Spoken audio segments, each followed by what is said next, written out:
Study from MIT shows nearly half of all U.S. workers are doing their jobs from home thanks to stay-at-home orders. Yes, and so the thing is that some companies are concerned about your productivity. I mean, you could be washing dishes when you should be making sales calls. Who knows? Well, some are even looking into technology to keep an eye on you. So Cheri Perry is a business strategist and leadership expert. She joins us live over Zoom with some productivity tips. Good morning, Cheri. Good morning. So let's start off. What are some of the technology things that companies are using to monitor their employees while they're working from home? And is this okay? Well, it depends on who you ask if it's okay. I can tell you that some of the technologies that companies are using, they're able to capture screenshots. They are able to use the cameras on the laptop computers or the desktops if they're at home. Also, there's lots of technology on phones that can also capture what's happening when those cameras are turned on. Wow, that's really creepy. It's super Yeah, creepy. super creepy. Like Elise was saying, is this okay that they're able to do this? Well, you have to think that most businesses would make sure that they're doing things in a legal manner, that they are informing people of when they're quote unquote spying on their team members, if that's in fact what they're doing. I can tell you that most companies do have some kind of a policy or something in their HR manual. And definitely if you're a staff member and you feel like you're being, spied on or looked at or monitored in this way, you want to make sure that you have a very clear understanding of what your company's policy is around that. Yeah, that's some really great advice. And obviously, this is a strange time to even just get into the workforce and to, I guess, go through the hiring process. So what are some need to know hiring practices as we kind of move through this weird time?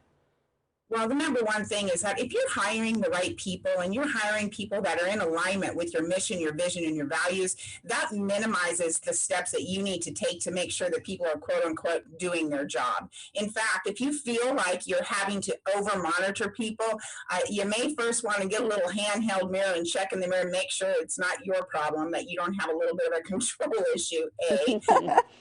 Yeah. And B, you may want to make sure that you have good, clear expectations on what you expect your team members to be getting done while they're at home. So hopefully, like you said, they're not washing dishes while they're trying to make their sales call, a little inefficient. However, working from home is a different scenario, and some of your staff members may need some help and some guidance to make sure that they're being as effective and efficient as they can. Yeah, and on that note, how can bosses develop and maintain a powerful and positive work culture while people are working from home?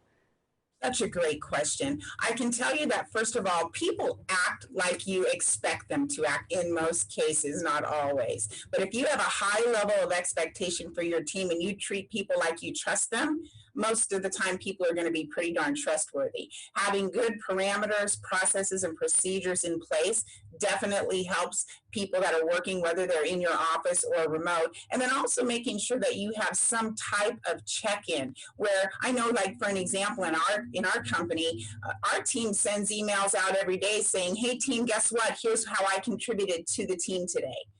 And they are fun emails. They cite their biggest wins.